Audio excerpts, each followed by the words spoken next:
Hello, my name is AJ Goldsby. I'm a life master from Pensacola, Florida, and I wanted to come to you today to bring you another video in my continuing series of videos on chess. And this is a video on what I believe to be one of the finest miniatures I've ever had the pleasure to analyze.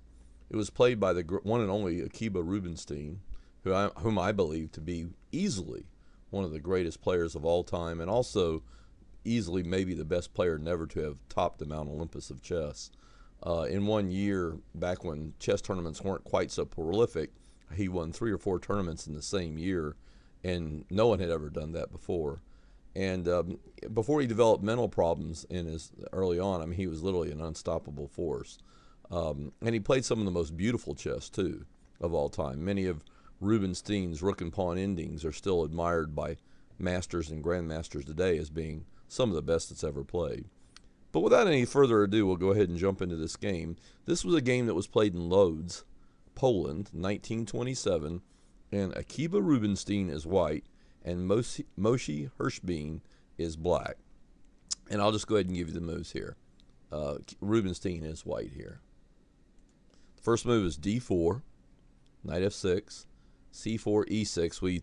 Black kind of threatens a Nimzo Indian, but after knight c3, he decides to play d5. Rubinstein plays bishop g5, bishop e7, e3, castles, knight f3, knight bd7, rook c1, c6. Of course, none of these moves are new. They're all theoretically approved. In fact, this is the main line of the Queen's Gambit decline. You can verify that simply by checking any reference book like Modern Chess Openings or the Encyclopedia of Chess Openings. Basically both sides are obeying the 4 basic principles of chess, which is to control the center, develop your pieces always towards the middle of the board, protect the king and castle early, and maintain a material balance, unless you're playing a gambit with an emphasis on square control. So those are your basic 4 ideas, and all of those ideas can be seen, throughout any opening. And so far we have a theoretically approved opening. I do want to tell you that this game was played in 1927, or at least remind you, so that you'll bear in mind opening theory was so much less developed in the early 1920s. After this many moves, players sometimes were virtually on their own. I mean, masters might have known the first 10 moves, and maybe they even knew the general ideas after the opening was over. But, to know an opening as well as masters do today, I mean, to have analyzed it with an engine, of course, that wasn't even possible because there were no engines back then. So anyway, just bear in mind that, the opening here, it's played during a period or an epoch when opening theory was much less well developed than it is today. White plays queen c2. This was a relatively new move at the time. Tartakower comments that this was a move that originated with Rubinstein, and it's a very interesting idea. The idea is basically to play on the queen side. Black plays rook e8. Possibly he's thinking about e5 here. The move isn't terrible. It's not a horrid move. In fact, in theory, it's a very good idea. A lot of times, black wants to play for the e5 pawn break. However, here I think there's might have been some other moves that maybe black needed to look at. And again, I have a web page. I just completed my web page for this game, and I'll post a link for the web page. I'm not going to give you all the moves and show you all the analysis because that would basically take away any reason you would have for visiting my web page. But anyway, if you're interested, you can check out my web page. The analysis there is pretty thorough. I worked pretty hard on the web page. In fact, the web page was a product of about 10 years of work.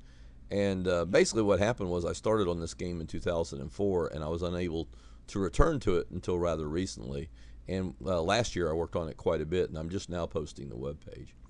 But anyway, white now plays a3, and Tartakower gives that an exclam. And there's many ideas in mind with that move.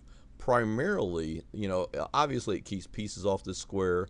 You're going for b4 in some lines. And the other idea is that the bishop, when it captures here, it can drop back to a2 and b1. Those are some of the primary ideas of that a3, and it's also a high-class waiting move. Black plays h6. I give that an exclam. The main reason that I give that an exclam was, first of all, you're kicking the white bishop, asking white. It's called asking the question of the bishop, and forcing white to make a decision of his bishop. And the second reason I gave that an exclam is because Well, it's a good idea in theory. I mean, you know, in a slow opening like this, black can take time to make those kind of moves. And also with the rook on c1, it's not likely that white would play moves like bishop f4 and castle queen side. In fact, it's impossible. So there's no threat of a pawn storm on the king side. At least doesn't look like it here. So h6 is a perfectly good move. Another good reason to give h6 a waiting, it's a waiting move also. And another reason to give h6 an exclam is that many of the older magazines and books that I saw this move in actually gave this move a question mark. They said, or questioned it and said it was just very bad because it was, you know, the wrong idea or it was wasting time. And one author even went so far to suggest that the main reason that black lost this game was because of that move. And nothing could be further from the truth. In fact, a lot of your stronger engines like Houdini and Fritz want to play that move h6. So white plays bishop f4. Again, that's an exclam move. Bishop h4 was also playable there. That's what Fritz wants to play. But bishop f4, you know, hitting the center, that's a very good move. And the main idea is to restrict, you know, cements the outpost on e5 and also restricts black, kind of discourages him from any ideas there of playing e5 anytime soon. Now black plays d takes c4. This is a tremendous turning point here. Up to this point, black had a pretty good game, but now his game slowly starts going south bit by bit. It doesn't happen all at once. He just makes a series of imprecise moves. You know, every move is not quite the correct move, and when you add up all those moves in about 10 moves, it's going to equal a lost game. So anyway, bishop f4, d takes c4, bishop takes c4. Now black plays knight b6. Now, first of all, I want to point out is one grandmaster said that was a bad move, and or at least a master, a high-ranking master of that time, and another master, you know, suggested other alternatives. But many of the engines want to play that move because I think they're maybe having, given the play that's happened so far, maybe black's only way to untangle his position is to play knight b6. White plays bishop a2. You could maybe even give that an exclam too. Several authors did, like Tartakower did give that move an exclam. When I was a lower rated player, a move like that would confuse me. I wouldn't understand, why did that bishop go all the way back? Why not go back to, say, a square like d3?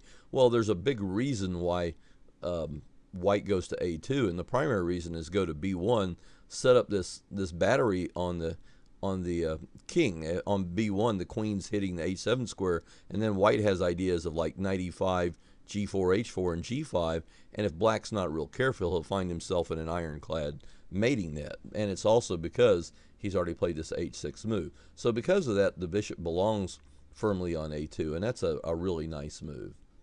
It's, again, Rubinstein like that. Again, Fritz 13 picks bishop d3. I did a long series. It took almost a year, but I did a long series of many overnight DPAs, and I would go like one move at a time and then do another DPA, go one move at a time and do another DPA, trying to find out the truth about this game.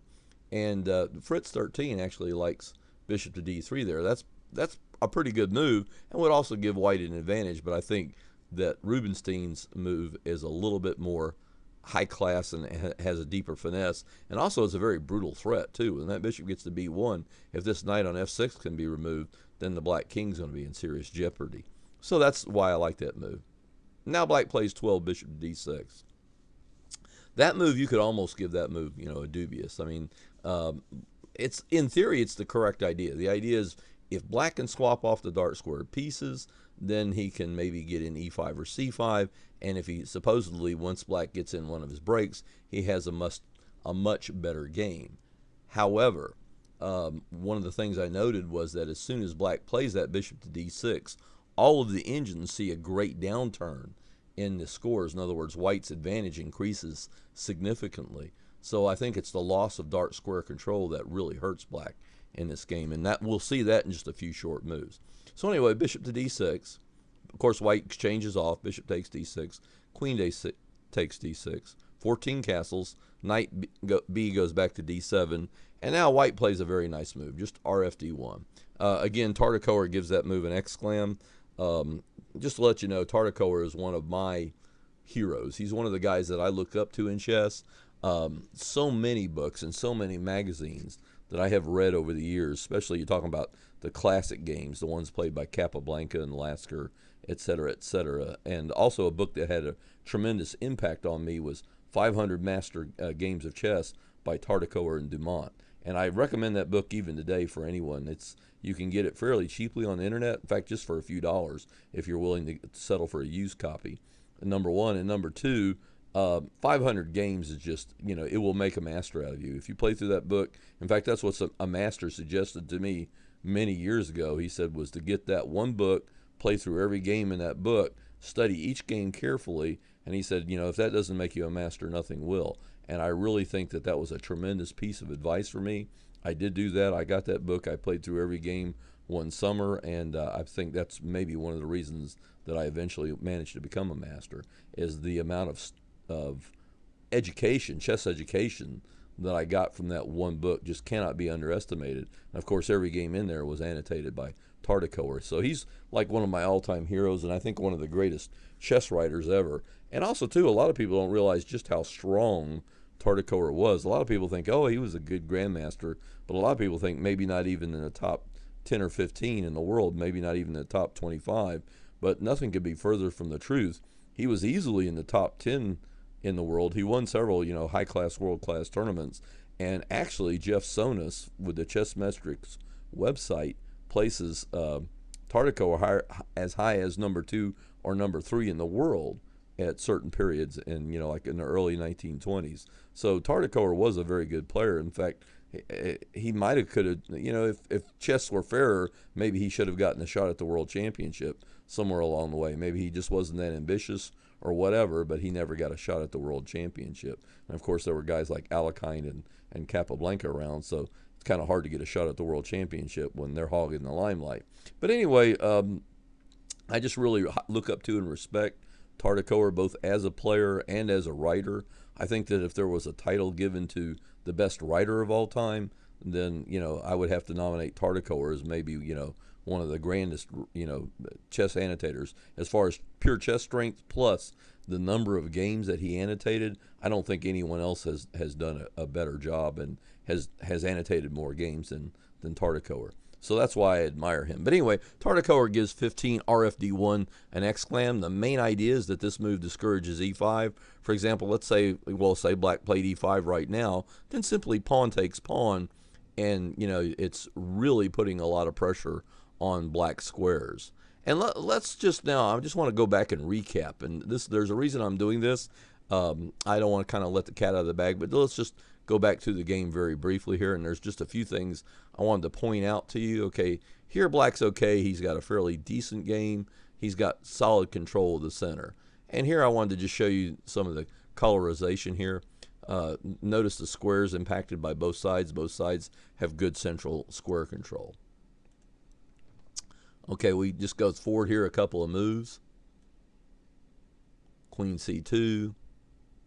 Of course, that's a waiting move there. The main line, just to show you very quickly, the main line that's played today is d takes c4, bishop takes c4, and now knight d5 would be the standard Capablanca freeing for maneuver. I'm not going to delve into that too much. If you're interested in how that line should work out, then I suggest you consult any standard, opening reference work. But anyway, white played queen c2, black played rook e8, and now white plays a3. And, again, the idea of a3 is mostly that it's a high-class waiting move. And, again, we see some of the ideas here. White's looking to get on this c2 to the h7 diagonal. So that's a really nice move there. Now black plays h6, kicking the bishop. Bishop to f4. White's really clamping down hard on that e5 square. Makes it almost impossible for, black to get any kind of counterplay here. D takes c4.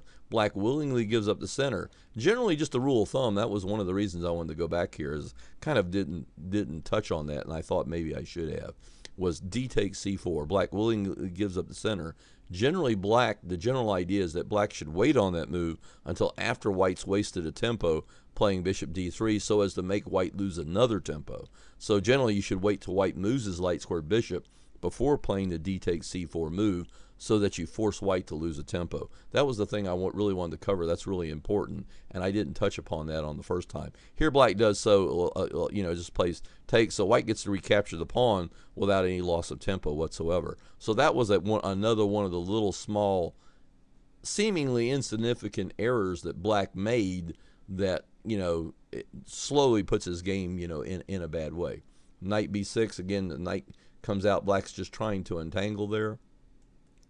A slight improvement here, and let me just show you, this is another reason I went back, is there was a slight improvement here, and this is really important, is this a6 here. Black could have played a6, castles b5, bishop e2. I would have went to a2 there, that again set up the battery. I thought e2 was totally illogical.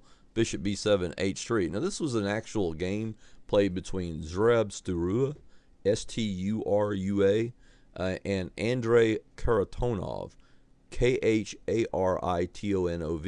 It was played in the USSR Championship in Tallinn, Estonia in 1981. And Black won this game in 41 moves, and this is on one of my DVDs on the Queen's Gambit. So it's a theoretically fairly significant game, and that would have obviously represented a big improvement over the course of this game. So I wanted to cover that real quick. That was a possible improvement. Anyway, Black played knight b6. Again, a6 would have been a little bit better there. And here we'll just look at here that again we see the pressure that White has. White has most of the pressure in this game, and he's hitting all the key squares. So I just wanted to show you that there. Bishop d6, again, Black's just trying to untangle. He's trying to get his pieces out and you know, try to get to a slightly better game. Bishop takes d6, queen takes d6, White castles, knight bd7, rfd1, queen e7. And Black had to get his queen off the line so that maybe he could threaten e5 here. But now the problem is that White plays knight e5. Give that move a double exclam. That was a really tremendous move. The reason I give it a double exclam is because, well, there's many reasons for that, but probably the biggest one is, you know, it's the most forceful way to go. In the middle game, there are 4 basic principles that you're looking for. You know, and it's attack the king, look for play, make and attack weaknesses, and then maybe possibly look for a favorable transition to the end game. I believe those are the 4 basic principles of the middle game. And if you study a lot of games like that book I mentioned earlier, 500 Master Level Games of Chess by Tartakower and Dumont, I was always struck by how one side, especially the winning side, it was like, especially in closed or semi-closed positions, the very first thing you do is after you get all your pieces developed is stick a knight on an outpost. That's just a fundamental part of the increasing your advantage, you know, the process of increasing your advantage as either side. So, you know, White does this. There's another reason that White deserves an exclam for that move. The reason I think it's a double exclam is because it by force entails White sacrificing a pawn, which White does freely and happily. And there are a lot of reasons for that. The main reason is to try to disturb this knight on f6. So White plays knight e5, double exclam. Black takes, White takes, d takes e5, knight g4. And now White just plays bishop b1. And of course now we see this big monster mating threat over there. You know, the threat is just check h7. For example, if knight takes e5, well, let's just look at that really quickly. Black plays g6 here. Of course, if he plays knight takes e5, then simply queen h7 check, king f8, queen h8 mate. And also bad for Black here is f5. A lot of the computers want to play that. And after e takes f6, knight takes f6, knight e4, all of the engines indicate that White should have a 1 game. I didn't want to bother to analyze this down to a win. I mean, if you're really curious, you can do that yourself, get your own engine. But if all you have to do is check this with any engine, Deep Shredder, Ribka, Houdini, Stockfish, Fritz 13. I mean, I could go on, but any halfway decent engine will show a huge advantage here for White, or, you know, most of the engines just show White's just flat out winning. And again, if you want to, you can. I run it out to a 1 line where I found by force White wins 2 or 3 pawns. But I'm not sure that that's 100% forced, so I just cut it off here. But again, if you want to check that yourself, you can. So again, just backing up here a little bit, after this fine move here, bishop b1, retreating, putting this bishop on this nice diagonal right here, striking on h7, Black's forced to play g6. If he doesn't play that, he gets smashed. We just saw a couple of the lines, the reason why. And now White plays knight e4. Give that move an exclam. Let's just quickly, again, look at all the squares. White has total dominance of d-file. He has dominance of c5, d6, and f6.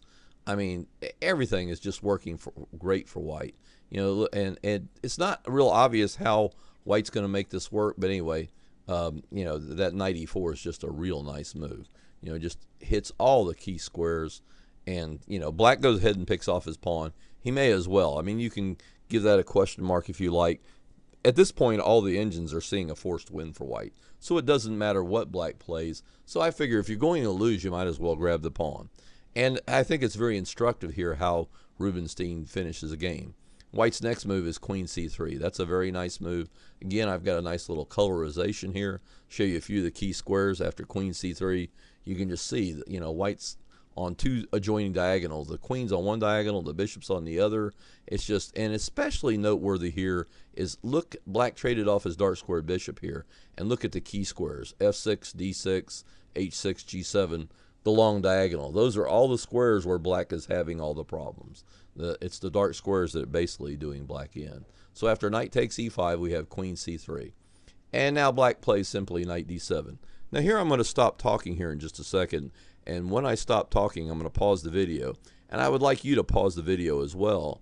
And what I would like you to do is just take a few minutes and try to figure out, if you can, what the winning move is for white. Again, you'll see the end here in a minute, but just treat it like a problem and maybe play guess the move and see if you can find the winning move. Okay, I'm going to go ahead and stop talking now. I'd like you to pause the video. Okay, did you pause the video like I asked? Did you try to find the winning move? Did you discover what the forced win is? And it's not that easy. It's not as simple as some people think. I mean, there's a lot of different ways to sack and a lot of different ways to get in, but the way that Rubinstein does it is just doggone artistic. There's no other way to say it. It's just so pretty and it's so nice. Okay, the winning move here is just rook takes d7. Obviously, if you take with the queen, then simply knight f6 forks king and queen, so that's not possible. Bishop takes d7, knight f6 check. Again, you know, the king's got to move. If you go to g7 or h8, then knight takes d7 check wins a piece with a discovered check. And then you can come back again to f6 check and win the rook. So that's just ridiculous. So the only move here for black is king f8. And here's where the really nice move comes into play. That's knight d5. And the really nice thing about that move is hitting, notice that the knight is hitting that e7 square. And so basically black, if he saves his queen, then queen h8 is mate. If he plays pawn takes knight, queen h8 is mate. So the only way black can avoid mate is to give up his queen, maybe play something like f6 and allow knight takes queen. And of course, that's just ridiculous. Here, Hirschbein, you know, tendered his resignation, and I think that was pretty much called for. Again, in my opinion, this is absolutely one of the best chess games I've ever had the pleasure to analyze. Every one of Rubinstein's moves is like a perfect. You just can't improve upon it. And every one of Hirschbein's moves, I feel, when I first saw this game, I saw this game many years ago when I was just a teenager. When I first saw this game in some book or magazine, it was just astounding to me. I mean, it almost looked like black magic, how that Rubinstein managed to win so quickly. And I thought all of Hirschbein's moves were completely logical. And many of them are logical, but it was a combination of black mixing ideas and not quite finding the best defense every time. And again, I'll have a web page on this. The web page will have a little bit of more analysis there, and you can check out my web page. And I hope you will take a look at the web page. You can replay this game on the Chess Games website as well. And I hope if you really enjoyed my video and my web page, that you'll go to the PayPal website and make a donation. If you'd like to do that, the web address is www.paypal.com, and give a donation under my email address, which is lifemasteraj@yahoo.com. Well, thank you for watching my video, and have a great day.